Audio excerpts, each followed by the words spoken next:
I want to put this picture up. And get the reaction from you guys. Democrats are seizing on this. Vice President Mike Pence tweeted out a photo with the message, "Appreciated joining the POTUS of the meeting with the Freedom Caucus again today.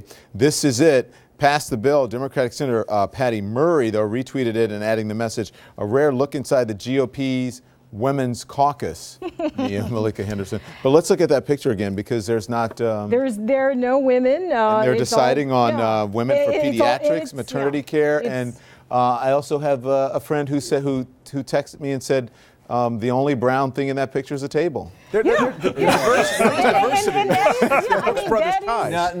House Freedom Caucus. Ileana Ros-Lehtinen, Virginia Fox, Kathy McMorris Rogers, they already know how to vote. Yeah. See, women are ahead of the folks who are in that picture. Go on. I mean, optically, it's terrible, right? I mean, for a party that struggled to get women and to bring in minorities. I mean, in this I think it really is emblematic of the problem. The table was brown. Yeah, I mean, good congratulations on the brown table. Thank you for showing the picture. And, you know, people have sort of been, I think one of the problems with President Trump's administration generally is the lack of diversity. Yeah. In cabinet picks, it's one of the least diverse cabinets we've had. You see minorities who come to the White House for the most part. Right. There are some minorities who work in the White House, but you see minorities come to the White House, and it's often a photo op, and you see photo op. Hold on one second. Hold on. Will you let me get my point in?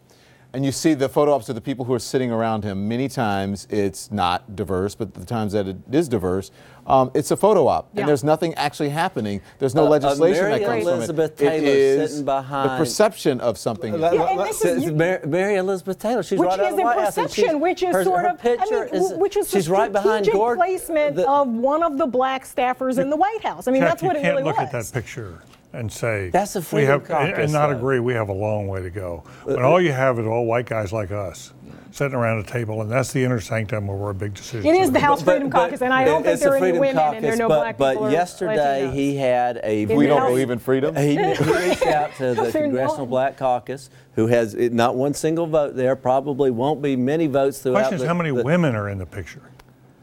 That's what we were talking about. Yeah, and zero. Yeah, because there are no women 25 in the people. Caucus, are there?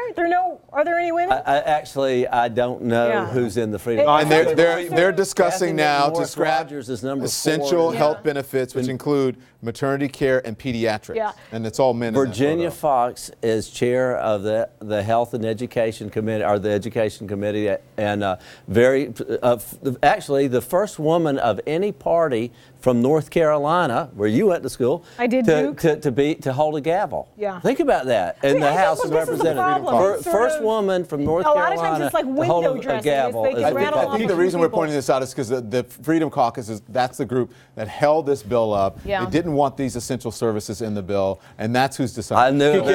And I am not defending this by any stretch of the imagination, because clearly there is an issue here. But as Jack does say, right, as a former congressman does say, those are members who represent a certain constituency. Now, if you look at the Democratic Party, they, their base is made up of African Americans and what have you. But I will say this is a greater problem on Capitol Hill, and perhaps you gentlemen can agree or disagree with me on this, in both parties, quite frankly, where there is not enough diversity among staff members up on Capitol Hill in either party. Now, you can cherry pick and say, well, so-and-so here and so-and-so there. Yeah. But overall, across the board, that has always been. You know more about it than I do, and I think you're probably right. We can always do better.